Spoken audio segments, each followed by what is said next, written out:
اعوذ باللہ من الشیطان الرجیم بسم اللہ الرحمن الرحیم الحمد للہ رب العالمین الرحمن الرحیم مالک یوم الدین إياك نعبد وإياك نستعين اهدنا الصراط المستقيم صراط الذين أنعمت عليهم غير المغضوب عليهم ولا الضالين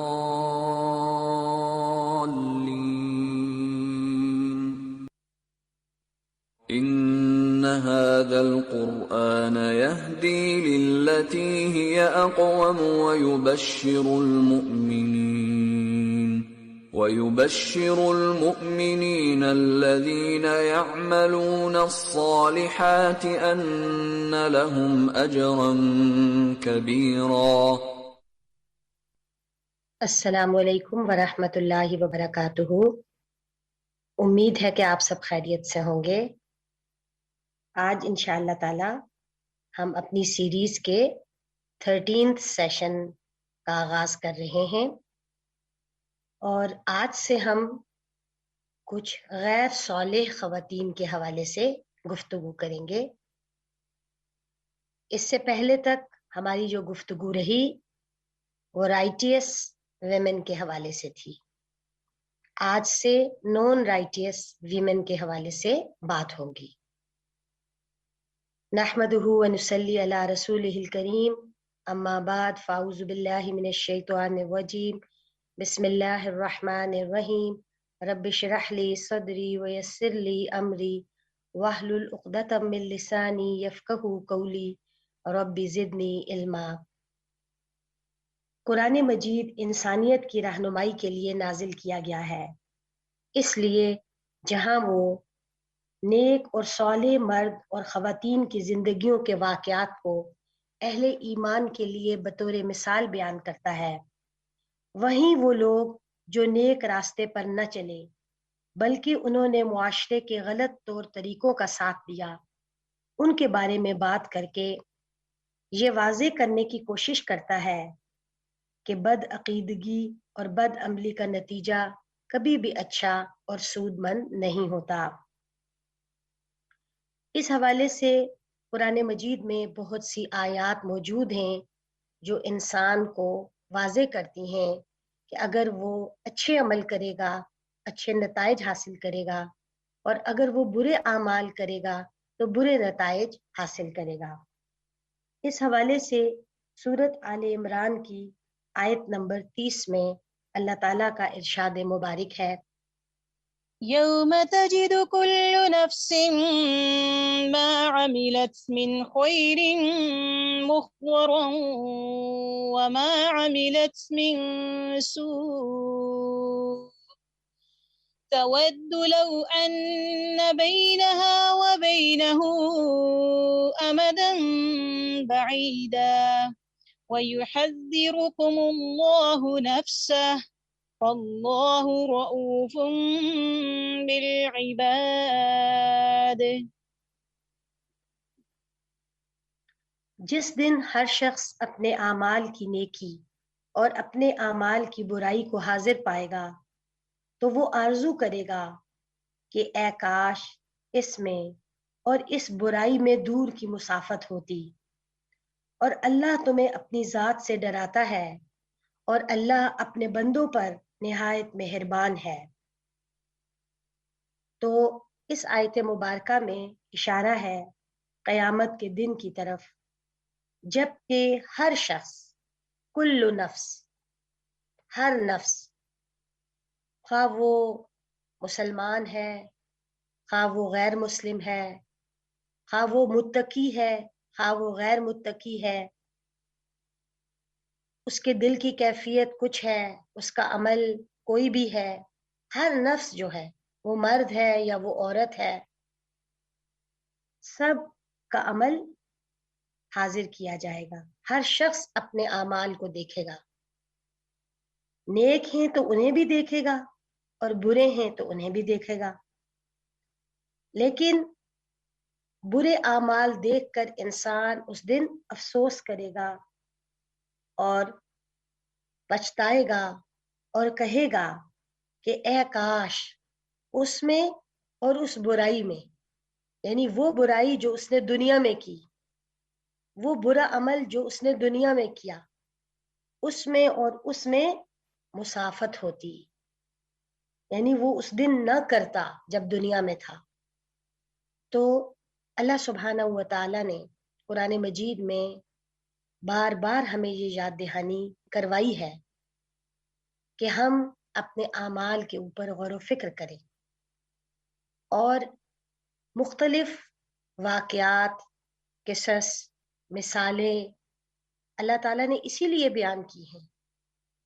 کہ ان مثالوں کو پڑھ کر، ان واقعات کو دہرا کر ہم عبرت حاصل کریں، اور وہ مثالیں جو کہ ان لوگوں کی ہیں جنہوں نے اچھے اعمال نہیں کیے، اپنی اس زندگی کو فار گرانٹیڈ لیا یا صرف اپنی خواہشات ہی کی سنتے رہے اور انہی کے مطابق عمل کرتے رہے، تو اس سے ہم اپنے آپ کو بچائیں اور وہ ریمائنڈرز جو اللہ تعالیٰ نے ہمیں دیے ہم ان کو سیریس لیں اس زندگی میں۔ اگر ہم نے اس زندگی میں انہیں سیریس لیا تو اگلی زندگی میں ہمارے لیے خیر ہوگی، اور اگر اس زندگی میں ہم نے انہیں سیریس نہ لیا، اس کے مقابلے میں ارد گرد کی باتیں ہمیں زیادہ سیریس نظر آئیں، وہ زیادہ امپورٹنٹ نظر آئیں،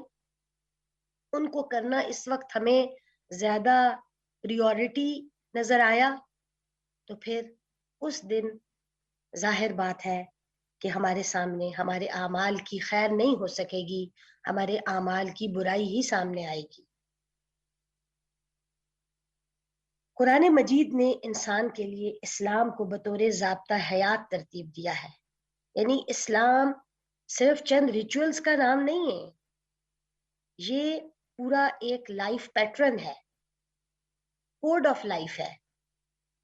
یہ ہمیں زندگی گزارنے کا پورا ایک طریقہ بتاتا ہے، اور پسند کیا ہے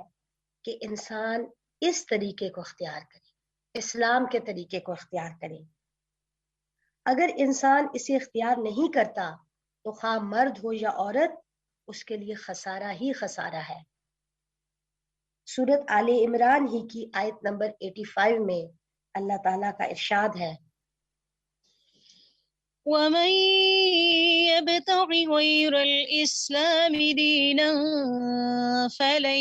يقبل منه وهو في الآخرة من الخاسرين۔ اور جو کوئی اسلام کے سوا کسی اور دین کا طالب ہوگا تو وہ اس سے ہرگز قبول نہیں کیا جائے گا، اور ایسا شخص آخرت میں خسارہ پانے والوں میں سے ہوگا۔ یہ آیت بہت ہی امپورٹنٹ ہے اور ایک بالکل واضح میسج دے رہی ہے، اور وہ میسج کیا ہے کہ دین یعنی لائف پیٹرن، زندگی گزارنے کا اسلوب، زندگی کا طریقہ،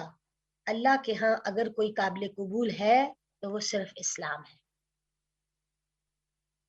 آج ہم دیکھتے ہیں کہ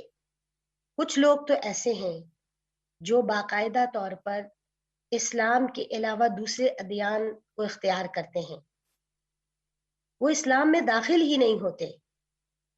ان کا معاملہ ایک الگ معاملہ ہے، کیونکہ انہوں نے اسلام کو بطور دین قبول ہی نہیں کیا، تو وہ اسلام سے باہر رہ کر جو بھی ان کی فکر ہے، جو بھی ان کا عقیدہ ہے، جو بھی ان کی تھاٹس ہیں، اس کے مطابق اپنی زندگی گزارتے ہیں۔ لیکن لمحہ فکریہ یہ ہے کہ بہت سے لوگ جو اسلام تو قبول کرتے ہیں، اسلام کے اندر داخل ہو چکے ہیں، لیکن اس کے باوجود وہ مختلف طرح کا طریقہ زندگی اختیار کیے ہوئے ہیں۔ ان کا لائف پیٹرن اسلام کے بتائے ہوئے طریقے کے مطابق نہیں ہے، تو یہ اصل فکر کی بات ہے. کیونکہ جو شخص اپنے آپ کو مسلمان کہتا ہے، پھر وہ اگر کوئی اور زندگی کے طریقے کو اختیار کر کے اس میں خوش ہے، مگن ہے، اور سمجھتا ہے کہ ہر ایک کو یہ آزادی حاصل ہے کہ وہ جس طرح چاہے رہے، جس طرح چاہے اس طرح کی چیز کھائے، جس طرح اس کا دل چاہے ویسا مشروب پیے، جیسا وہ چاہے لباس پہنے، جیسا وہ چاہے اپنی سوچ رکھے، جس طرح وہ چاہے اپنی زندگی کو گزارے، تو یہ پیٹرن درست نہیں ہے، یہ سوچ درست نہیں ہے. ہم اپنے ارد گرد بہت سے لوگوں کو آج دیکھتے ہیں، سنتے ہیں اور پڑھتے ہیں کہ وہ مسلمان ہونے کے باوجود اسلام کو بطور دین اپنی پریورٹی نہیں رکھتے. وہ اسے اپنے لیے ایک شان کی چیز نہیں سمجھتے، بلکہ ان کے نزدیک دوسروں کی دیکھا دیکھی کچھ اور ایسے سلوگنز ہیں جنہیں انہوں نے اپنی زندگی کو آبجیکٹو اور مقصد بنا رکھا ہے. مثلا کچھ لوگ کیا کہتے ہیں؟ کچھ لوگ کہتے ہیں ہمارا مذہب انسانیت ہے، ہم ہیومینیٹیرین ہیں.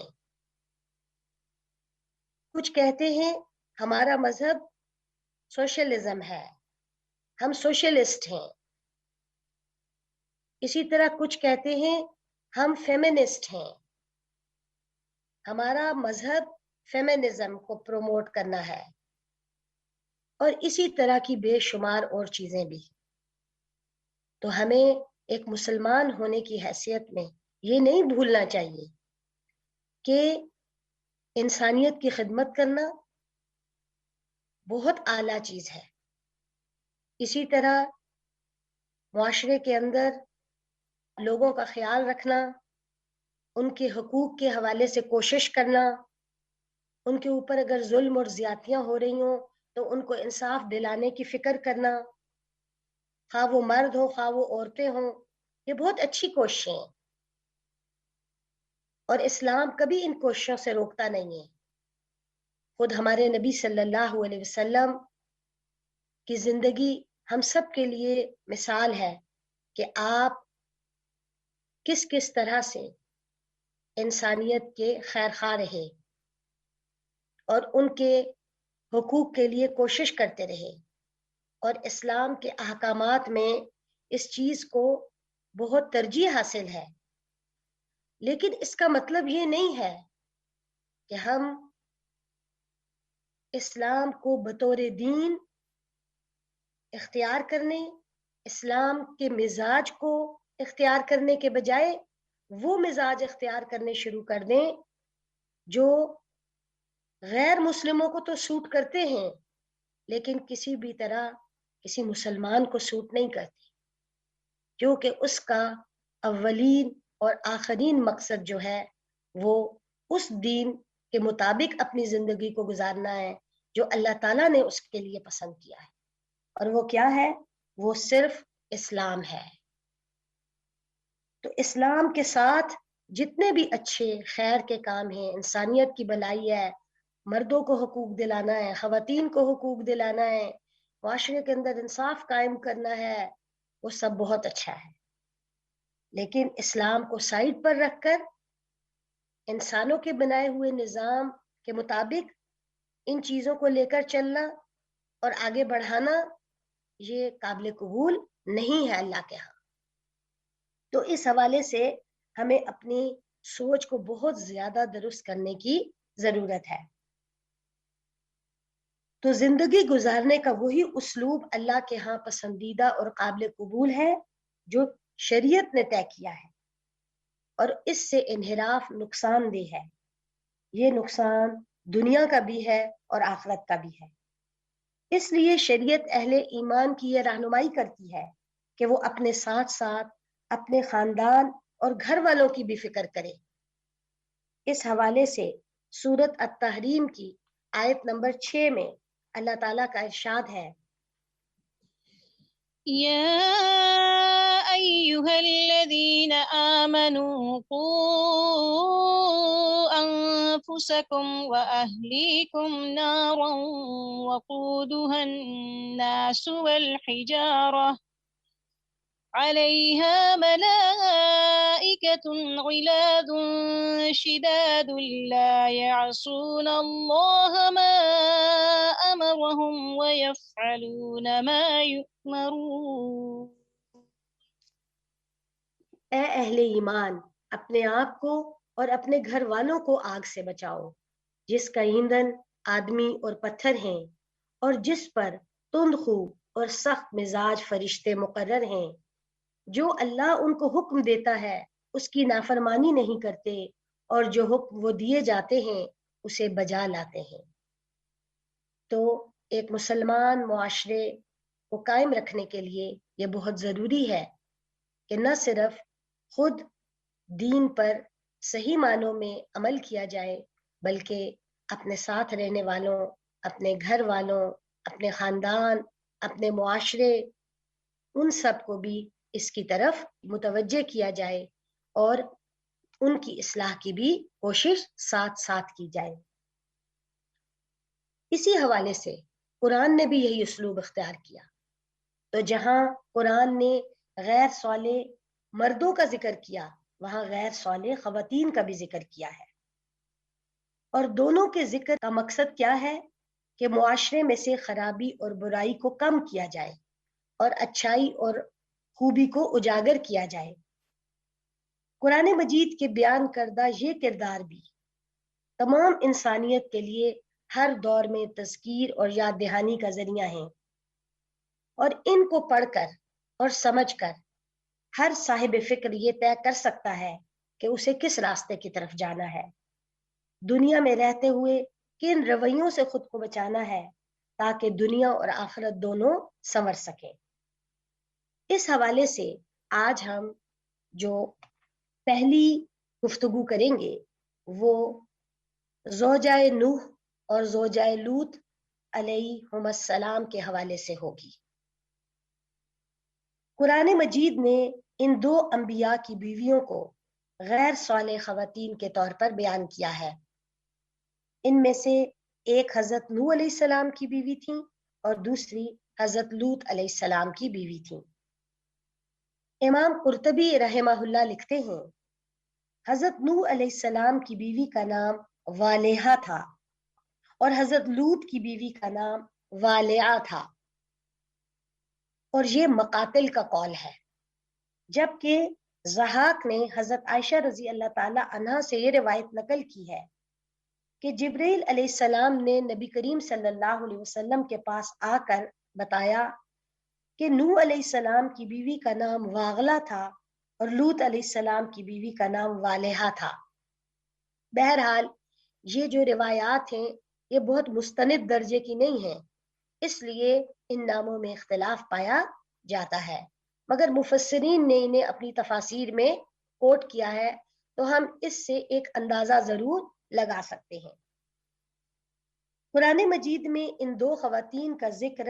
اللہ سبحانہ و تعالی نے مثال کے طور پر کیا ہے، اور وہ ہے سورۃ التحریم کی آیت نمبر 10۔ ضرب الله مثلا للذين كفروا امرأة نوح وامرأة لوط كانتا تحت عبدين من عبادنا صالحين فخانتاهما فلم يغنيا عنهما من الله شيئا وقيل ادخلا النار مع الداخلين۔ اللہ نے ان لوگوں کے لیے جنہوں نے کفر کیا ہے نوح کی عورت اور لوط کی عورت کی مثال بیان فرمائی ہے۔ وہ دونوں ہمارے بندوں میں سے دو صالح بندوں کے نکاح میں تھی، سو دونوں نے ان سے خیانت کی، پس وہ اللہ کے مقابلے میں ان کے کچھ کام نہ آئے، اور ان سے کہہ دیا گیا کہ تم دونوں عورتیں داخل ہونے والوں کے ساتھ دوزخ میں داخل ہو جاؤ۔ یہ آیت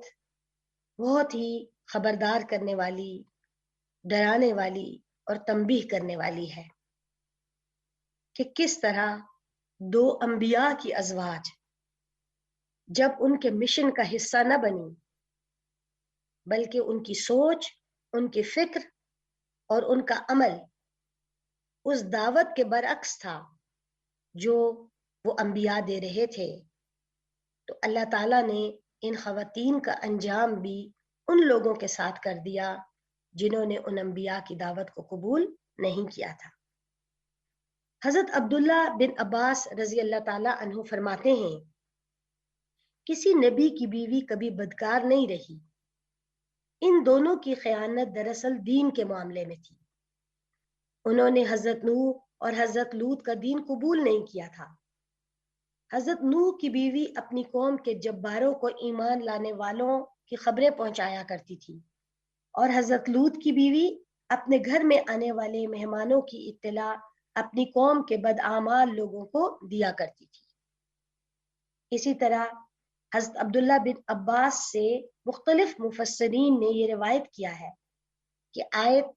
فخانتاہما کہ ان دونوں عورتوں نے ان کی خیانت کی، اس سے مراد زنا نہیں ہے، بلکہ نوح کی بیوی کی خیانت یہ تھی کہ وہ لوگوں سے کہتی تھی کہ یہ اللہ کا نبی مجنون ہے، اور لوط کی بیوی کی خیانت یہ تھی کہ اس نے مہمانوں کو بتا دیا تھا کہ خوبصورت مہمان آئے ہوئے ہیں، جلدی سے آ جاؤ، یعنی ان کے مشن میں وہ خیانت کرتی تھی۔ حضرت نوح کی بیوی نے بھی سرکشی کرنے والوں اور جھٹلانے والوں کا بھرپور ساتھ دیا۔ وہ کافروں کے ساتھ شانہ بشانہ چلتی رہی اور ہمیشہ نوح کے دشمنوں کا دم بھرتی رہی اور اپنا وزن انہی کے پلڑے میں ڈالتی رہی۔ اصولی طور پر یہ ہونا چاہیے تھا کہ نوح علیہ السلام کی بیوی آپ کا بھرپور ساتھ دیتی اور ان لوگوں میں شامل ہوتی جو تبلیغی امور میں آپ کے معاون تھے، لیکن اس کی بدبختی اس پر غالب آ گئی۔ اس نے اپنے بیٹے کنعان کو بھی گمراہ کیا اور وہ بھی مجرموں کے سے طرز عمل اختیار کرنے لگا اور اپنے والد کے دین اور ان کے عمل کا مخالف بن گیا۔ اس طرح نوح علیہ السلام کی بیوی اور بیٹا دونوں اپنی قوم کی اکثریت کے ساتھ طوفان نوح میں غرق ہو گئے۔ حضرت لوط علیہ السلام کی بیوی کا ذکر قرآن مجید میں ایک سے زیادہ مرتبہ بیان ہوا ہے۔ امرأۃ لوط کے علاوہ قرآن نے انہیں عجوز یعنی ایک بڑھیا کہہ کر بھی خطاب کیا ہے، جیسا کہ سورۃ الشعراء میں کہا الا عجوزا فی الغابرین، سوائے ایک بوڑھی عورت کے جو پیچھے رہ جانے والوں میں سے تھی۔ لوط علیہ السلام کی بیوی اپنی قوم کے لیے راستے ہموار کرتی اور بے حیائی کے کام میں ان سے تعاون کرتی، اس لیے عذاب میں وہ بھی ان کے ساتھ رہی۔ حضرت لوط اپنی دونوں بیٹیوں کو لے کر اس جگہ سے چلے گئے اور اس بستی پر پتھروں کی بارش ہوئی جس میں لوط علیہ السلام کی بیوی بھی ماری گئیں۔ سورۃ تحریم کی اس آیت مبارکہ یعنی آیت نمبر 10 کی تفسیر کرتے ہوئے استاذہ ڈاکٹر فرحت ہاشمی صاحبہ بیان کرتی ہیں، وہ خیانت کار تھیں، اور خیانت کون کرتا ہے؟ جو منافق ہو۔ یہ خیانت زوجیت نہیں تھی بلکہ خیانت دینی تھی۔ خیانت زوجیت یہ ہے کہ کوئی بیوی اپنے شوہر سے بڑھ کر کسی مرد کو چاہے یا اس کے ساتھ تعلق قائم کرے۔ ایک عورت کی نگاہیں اپنے شوہر سے آگے کسی اور مرد کی طرف اٹھیں، وہ بیوی تو کسی اور کی ہو لیکن دل میں اس کے کوئی اور مرد بسا ہوا ہو۔ جبکہ دینی خیانت یہ ہے کہ راز افشا کرنا، وعدے کی پابندی نہ کرنا، جھوٹ بولنا۔ بظاہر مسلمان تھیں کیونکہ کسی نبی کی بیوی بظاہر کافر نہیں ہوتی، بظاہر مسلمان تھی مگر عمل وہ نہیں تھے جو کسی مسلمان عورت کے ہونے چاہیے۔ مسلمات، مؤمنات، قانتات، یہ خوبیاں ان کے اندر نہیں تھیں۔ وہ اپنے شوہر سے خیانت کر رہی تھیں چونکہ ان کے شوہر ایک اہم منصب پر تھے، وہ پیغمبر تھے۔ عام شوہر کی خیانت بھی بری ہے۔ ایک مومن مسلمان عورت کی پہچان قرآن نے یہ بیان کی ہے، فالصالحات قانتات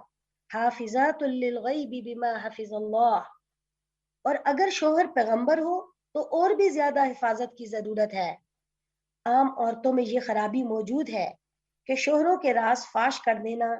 یا ان کی برائیاں بیان کرنا یا ان سے جھوٹ بولنا۔ مسلمان عورتوں کے اندر بھی یہ خرابی پائی جاتی ہے کہ وہ شوہروں سے غلط بیانیاں کرتی ہیں۔ شوہر اور بیوی کا باہم رشتہ اعتماد کا ہوتا ہے، اور اگر شوہر سے بیوی جھوٹ بولتی ہے تو اعتماد ختم ہو جاتا ہے، تو یہ خیانت بہت بری چیز ہے۔ وہ دونوں اللہ کے پیغمبر تھے اور ان کی بیویاں منافق تھیں۔ نتیجہ کیا ہوا؟ وہ اللہ سے نہ چھڑا سکے، اللہ کے عذاب سے نہ بچا سکے، اور جب ان پر عذاب آیا، حضرت نوح کی قوم ڈوبی تو بیوی بھی ساتھ ڈوب گئی۔ حضرت لوط کی قوم پر پتھروں کی بارش ہوئی تو بیوی بھی ساتھ ہی تھی۔ دونوں کو قوم نوح اور قوم لوط کے ساتھ آگ میں جانے کا حکم دے دیا گیا۔ ان آیات میں یہ سمجھانے کی کوشش کی گئی ہے کہ شوہر اور بیوی کے قریبی تعلق کے باوجود یہ دونوں انبیاء اپنی غیر صالح ازواج کے کسی کام نہیں آ سکے۔ ان خواتین کے دلوں میں نفاق اور کفر تھا۔ وہ اپنے شوہروں کی رسالت پر ایمان نہ رکھتی تھیں، بلکہ ان کا مذاق اڑاتی تھیں، ان کی غیبت کیا کرتی اور ان کا دل دکھایا کرتی۔ چونکہ وہ خود حقیقی ایمان سے محروم تھی، تو ان کا پیغمبروں کی بیویاں ہونا بھی انہیں اللہ تعالیٰ کے عذاب سے نہ بچا سکا، اور انہیں دوسرے جہنمیوں کے ساتھ جہنم رسید کر دیا گیا۔ اس لیے یہ غلط فہمی ہم سب کو بھی اپنے دلوں سے نکال دینی چاہیے کہ کفر، شرک اور منافقت کے ساتھ کوئی شفاعت کام دے سکے گی، کیونکہ عموماً ہم بھی یہی سمجھتے ہیں کہ ہم چونکہ نبی اکرم صلی اللہ علیہ وسلم کی امت ہیں اور آپ صلی اللہ علیہ وسلم ہماری سفارش کر دیں گے، ہماری شفاعت کر دیں گے، تو آپ صلی اللہ علیہ وسلم شفاعت تو ضرور کریں گے، لیکن اس شفاعت کے بھی کچھ اصول اور ضابطے قرآن اور حدیث نے بیان کیے ہیں، اور وہ اسی کے مطابق ہوگی۔ تفسیر ضیاء القرآن کے مصنف لکھتے ہیں، حضرت نوح اور حضرت لوط علیہم السلام کی بیویوں نے اپنے شوہروں سے خیانت کی۔ ان کی خیانت کی نوعیت یہ تھی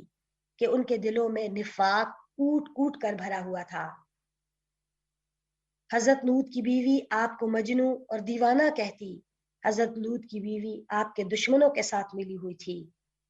جب بھی آپ کے ہاں کوئی مہمان آتا تو وہ انہیں اطلاع کر دیتی، اور وہ بے غیرت دندناتے ہوئے حضرت لوط کے مہمان خانے پر ہلہ بول دیتے۔ خیانت سے مراد بدکاری نہیں، کیونکہ ہر نبی کی بیوی اس عیب سے پاک ہوتی ہے۔ اسی طرح تدبر القرآن کے مفسر لکھتے ہیں، یہ اس بات کی مثال پیش کی ہے کہ اللہ تعالیٰ کے ہاں کام آنے والی چیز آدمی کا اپنا عمل ہے، نہ کہ بڑوں سے نسبت۔ جس کے پاس حسن عمل کی پونجی نہ ہوگی، اس کو کسی بڑے سے بڑے کی نسبت بھی کچھ فائدہ پہنچانے والی نہیں ہے۔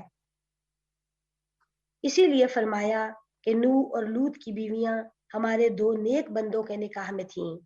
لیکن انہوں نے ان کا اسوہ حسنہ اختیار کرنے کے بجائے ان کے ساتھ بے وفائی کی، جس کا نتیجہ یہ ہوا کہ رسولوں کی بیویاں ہونے کے باوجود ان کو حکم ہوا کہ دوسرے جہنم میں پڑنے والوں کے ساتھ تم دونوں بھی جہنم میں چلی جاؤ۔ سید قطب اس حوالے سے بیان کرتے ہیں، کفر کے معاملے میں کوئی بڑا چھوٹا نہیں ہے، اور نہ کفر و ایمان میں کوئی سفارش چلتی ہے۔ اگر اسلامی نظریہ حیات کے ساتھ کوئی خیانت کرے گا تو وہ نبی کی بیوی ہی کیوں نہ ہو، وہ جہنم ہی میں جائے گی۔ تو یہ وہ بات ہے جس کی طرف میں نے شروع میں بھی توجہ دلائی کہ اگر ہم اسلام کو بطور ضابطہ حیات قبول نہیں کر رہے، بلکہ ہمارا نظریہ حیات کچھ اور بن چکا ہے، تو پھر ہمارا انجام بھی ان لوگوں کے ساتھ ہوگا جن کا نظریہ حیات ہم نے اختیار کیا ہوا ہے۔ اسے ہم معمولی سی بات سمجھ کر نظر انداز نہیں کر سکتے، بلکہ یہ ایک بہت ہی اہمیت کی حامل بات ہے جس کے اوپر توجہ کر کے ہمیں اپنے عمل اور اپنی سوچ کی اصلاح کرنی چاہیے۔ ڈاکٹر اسرار احمد سورۃ تحریم کی آیت نمبر 10 کی تفسیر کرتے ہوئے بیان کرتے ہیں، انہوں نے بہت ہی خوبصورت انداز میں اس چیز کو بیان کیا ہے۔ وہ کہتے ہیں، ان دو عبرت انگیز مثالوں سے یہ حقیقت واضح ہو جانی چاہیے کہ اللہ تعالیٰ کے اولو العزم پیغمبر جنہوں نے 950 سال اللہ تعالیٰ کے پیغام کی دعوت میں صرف کیے، وہ اگر اپنی بیوی کو برے انجام سے نہیں بچا سکے تو اور کون ہوگا جو اللہ تعالیٰ کے حضور اپنے کسی عزیز رشتہ دار کی سفارش کر سکے۔ نبی اکرم صلی اللہ علیہ وسلم نے اپنی دعوت کے آغاز میں قبیلہ قریش کو بالخصوص اور اپنے قریبی عزیز و اقارب کو جمع کر کے فرمایا تھا، اے قریش کے لوگوں، اپنے آپ کو اللہ کی گرفت سے بچانے کی کوشش کرو، میں اللہ کے مقابلے میں تمہارے کچھ کام نہ آ سکوں گا۔ اے بنی عبد المطلب، میں اللہ کے مقابلے میں تمہارے کچھ کام نہ آ سکوں گا۔ اے عباس بن عبد المطلب، میں اللہ کے مقابلے میں تمہارے کچھ کام نہ آ سکوں گا۔ اے صفیہ، اللہ کے رسول کی پھوپھی، میں اللہ کے مقابلے میں تمہارے کچھ بھی کام نہ آ سکوں گا۔ اے فاطمہ، اللہ کے رسول کی بیٹی، تم مجھ سے میرے مال میں سے جو چاہو طلب کر لو، لیکن میں اللہ کے مقابلے میں تمہارے کچھ بھی کام نہ آ سکوں گا۔ اور ایک اور روایت میں یہ الفاظ بھی آئے ہیں، یا فاطمہ بنت محمد انقذی نفسک من النار فانی لا املک لک من اللہ شیئا۔ اے فاطمہ بنت محمد، اپنے آپ کو آگ سے بچاؤ، کیونکہ مجھے تمہارے بارے میں اللہ کے ہاں کوئی اختیار نہیں ہوگا۔ تو یہ تمام واقعات، یہ مفسرین کی تفاسیر، یہ نبی صلی اللہ علیہ وسلم کی احادیث، آپ کے ارشادات، قرآن مجید کی آیات، یہ سب ہم سب کو ایک سوچ کی دعوت دے رہی ہیں، اور وہ سوچ یہی ہے کہ اس دنیا کی زندگی میں ہم اپنے آپ کو درست کر لیں اور غلط لوگوں کے کہنے پر، ان کے راستے پر چلنے کے بجائے صراط مستقیم کو اختیار کرنے کی کوشش کریں کہ اسی میں نجات ہے۔ حضرت نوح اور لوط علیہ السلام کی بیویوں کی زندگی سے ہمیں جو اسباق ملتے ہیں وہ یہ ہیں۔ نمبر 1، خواتین میں اگر خود سے اللہ کا ڈر نہیں، وہ نیک عمل کرنے والی نہیں، تو پھر اللہ کی پکڑ سے بچانے والی کوئی چیز نہیں۔ نمبر 2، خواتین کو نیکی اور تقوی کے کاموں میں تعاون کرنا چاہیے، گناہ اور زیادتی کے کاموں میں تعاون کر کے عذاب الہی کو دعوت نہیں دینی چاہیے۔ نمبر 3، برے کام کا انجام برا ہی ہوتا ہے، اور غیر صالح عمل بالآخر تباہی ہی کا ذریعہ بنتے ہیں۔ لوگوں کا عمومی رجحان منکر کے پھیلاؤ اور گناہ کے کاموں میں تعاون کرنے کی صورت میں سامنے آتا ہے، جس سے برائی کا ادراک معاشرے میں آہستہ آہستہ کم ہوتے ہوتے ختم ہو جاتا ہے، پھر برائی کا برائی ہونا بھی نہیں چھپتا۔ یہ رویے مجموعی طور پر گھروں، خاندان اور معاشرے کو تباہ کر دیتے ہیں۔ ایسے معاشرے پھر ایسے مقام پر پہنچ جاتے ہیں جہاں ان کو عذاب الہی سے کوئی نہیں بچا سکتا۔ تو اس لیے ہم سب کو نیکی کے کاموں میں تعاون کرنا ہے، بھلائی کے کاموں میں ایک دوسرے کا ساتھ دینا ہے، اور جو برائی کے کام ہو رہے ہیں، بے حیائی کے کام ہو رہے ہیں، منکرات ہو رہی ہیں، کسی بھی طرح سے، چاہے وہ اشارے کے ناموں میں کیوں نہ ہو، ہمیں ان کا ساتھ نہیں دینا، ہمیں اس کو آگے بڑھنے میں اپنا حصہ نہیں ڈالنا، ہمیں ان چیزوں کو تقویت نہیں دینی تاکہ معاشروں کے اندر خیر پھیلے، خیر بڑھے، بھلائی کے کام زیادہ ہوں، نہ کہ ہر طرف برائی اور بے حیائی کے کام ہی نظر آئیں۔ تیسری خاتون جن کے حوالے سے اب ہم بات کریں گے، جو غیر صالح قسم میں شامل ہیں، وہ ہیں زوجہ ابو لہب، ام جمیل۔ ام جمیل ابو لہب کی بیوی تھی، اس کا اصل نام عروہ بنت حرب تھا، یہ ابو سفیان کی بہن تھی۔ بعض روایات کے مطابق یہ ایک آنکھ سے بھینگی تھی، جس کی وجہ سے لقب اورا یعنی کانی مشہور ہو گیا تھا۔ نبی اکرم صلی اللہ علیہ وسلم کی بعثت کے بعد اپنے شوہر ابو لہب کے ساتھ مل کر آپ صلی اللہ علیہ وسلم کے ساتھ سخت دشمنی کرتی رہی، اور اتنی شدید دشمنی تھی ان کی کہ اللہ تعالیٰ نے ان کے دشمنی بھرے رویے کے پیش نظر قرآن مجید میں باقاعدہ ایک سورت نازل کی، اور وہ سورت بھی ان کے نام پر رکھی گئی۔ سورت اللہب۔ بسم اللہ الرحمن الرحیم۔ تبت یدا ابی لہب وتب ما اغنى عنه ماله وما كسب سيصلى نارا ذات لهب وامرأته حمالة الحطب في جيدها حبل من مسد۔ حضرت سعید بن جبیر رضی اللہ تعالی عنہ بیان کرتے ہیں کہ جب سورت تبت نازل ہوئی تو ابو لہب کی بیوی نبی صلی اللہ علیہ وسلم کے پاس آئی۔ اس وقت آپ کے پاس حضرت ابو بکر بھی تھے۔ حضرت ابو بکر نے کہا، اے اللہ کے رسول صلی اللہ علیہ وسلم، آپ ایک طرف ہو جائیں تاکہ آپ اس کی کوئی مکروہ بات نہ سنیں جس سے آپ کو رنج ہو۔ ابو لہب کی بیوی آ رہی ہے اور وہ سخت بد زبان ہے۔ آپ نے فرمایا، میرے اور اس کے درمیان کوئی چیز حائل کر دی جائے گی، وہ مجھے نہیں دیکھ سکے گی۔ اس نے آ کر حضرت ابو بکر سے کہا، تمہارے پیغمبر نے ہماری حجب کی ہے، یعنی یہ جو سورت نازل ہوئی ہے تو اس میں ہمیں برا بھلا کہا گیا ہے۔ حضرت ابو بکر نے کہا، اللہ کی قسم وہ شعر نہ بناتے ہیں اور نہ پڑھتے ہیں، کیونکہ عموماً عربوں کے ہاں جو حجب ہوتی تھی وہ اشعار کی شکل میں ہوتی تھی۔ تو حضرت ابو بکر نے بڑا ہی مناسب جواب دیا، انکار بھی نہیں کیا کہ تمہاری برائی نازل نہیں ہوئی، بلکہ کیا کہا کہ اللہ کے رسول نہ شعر کہتے ہیں اور نہ شعر پڑھتے ہیں۔ اس نے کہا، تم ان کی تصدیق کرتے ہو؟ جب وہ چلی گئی تو حضرت ابو بکر نے کہا، اے اللہ کے رسول صلی اللہ علیہ وسلم، اس نے آپ کو نہیں دیکھا؟ آپ نے فرمایا، میرے اور اس کے درمیان ایک فرشتہ تھا جو مجھے چھپائے ہوئے تھا۔ تو بہرحال سورت اللہب یا سورت تبت یدا بھی اس کا نام ہے، اس میں اللہ تعالیٰ نے ابو لہب اور اس کی بیوی ام جمیل کی ہلاکت کی خوشخبری دی اور اس کی وجوہات بھی بیان کی کہ وہ کیا غلط قسم کے عمل کرتے تھے اور کس طرح اللہ کے رسول صلی اللہ علیہ وسلم کی جو نبوت تھی، آپ کا جو مشن تھا، اس میں روڑے اٹکاتے تھے۔ حافظ ابن کثیر رحمہ اللہ لکھتے ہیں،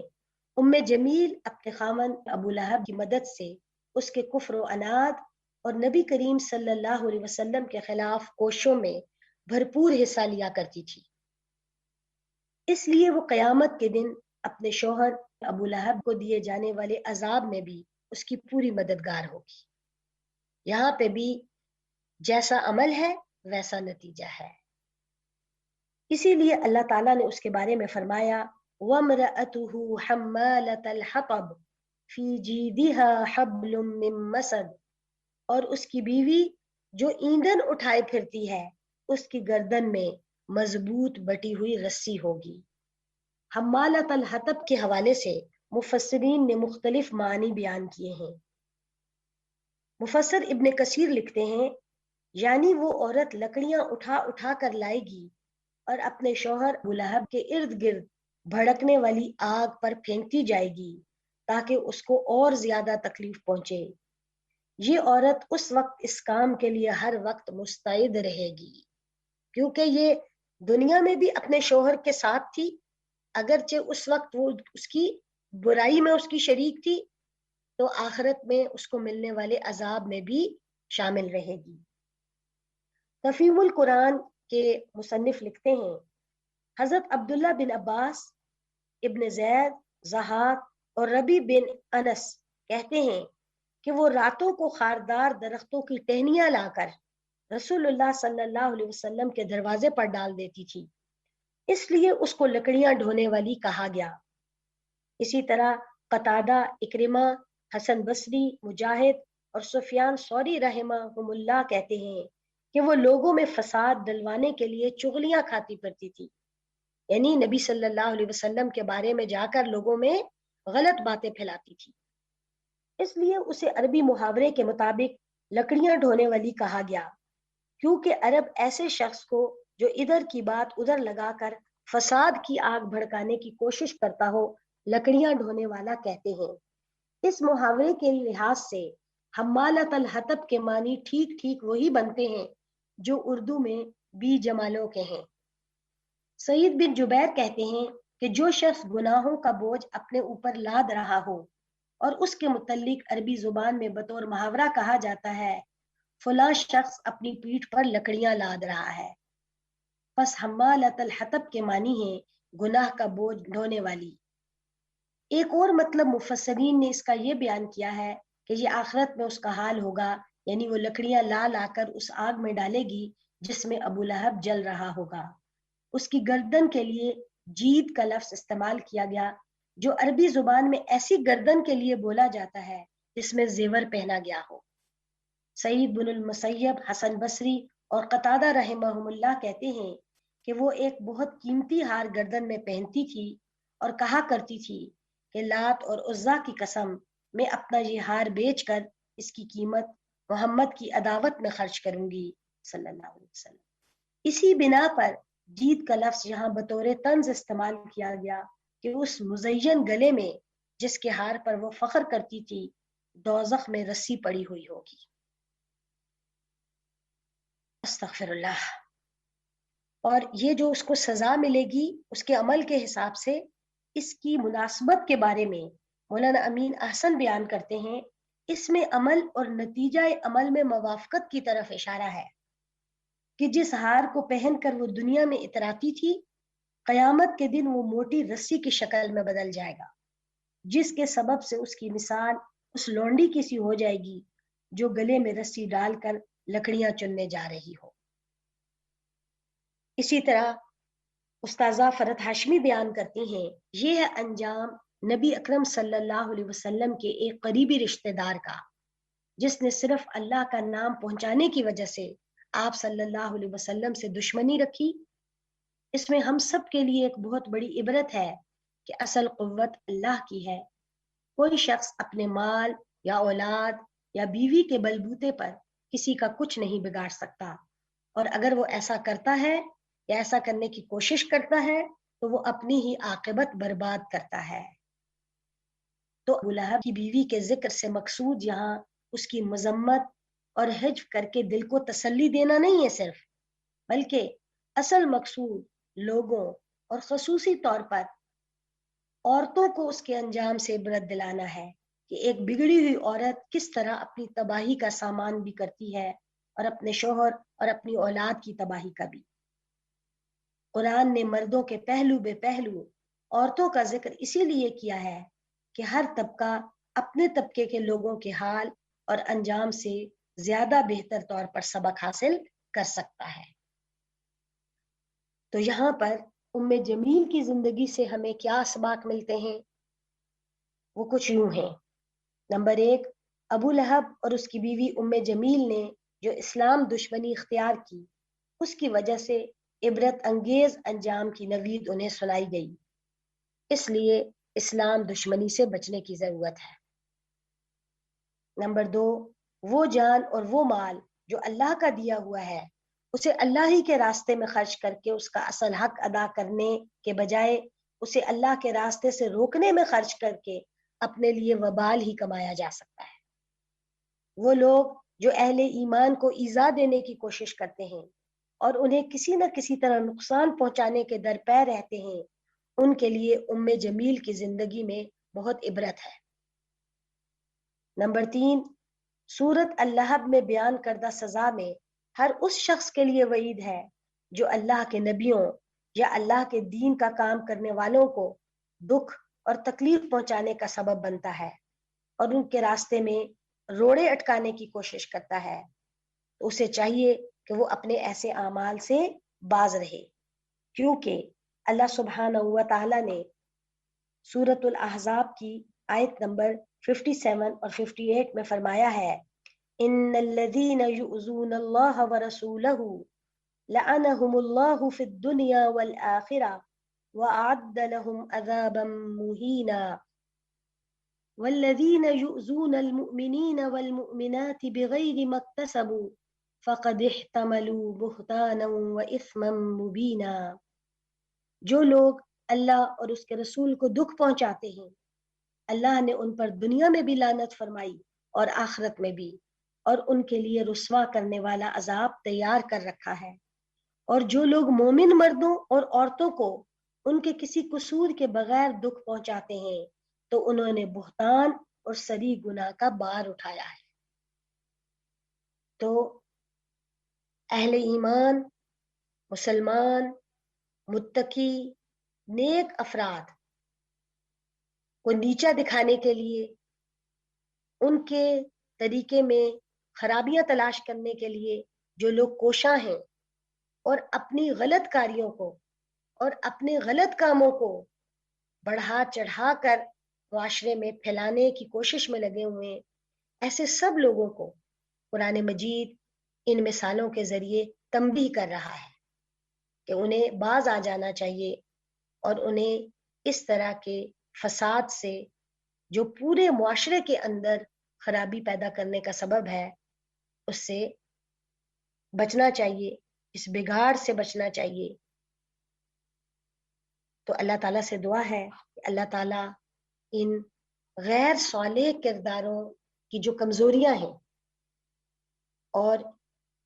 ان کی جو اللہ کے حق میں اور اللہ کے رسول کے حق میں جو نافرمانیاں رہی ہیں ان پر غور و فکر کر کے ہمیں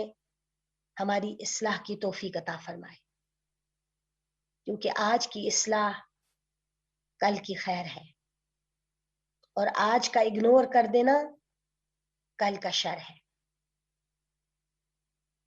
وآخر دعوانا ان الحمد للہ رب العالمین۔ جزاکم اللہ خیرا کثیرا۔ سبحانک اللہم و بحمدک اشہد ان لا الہ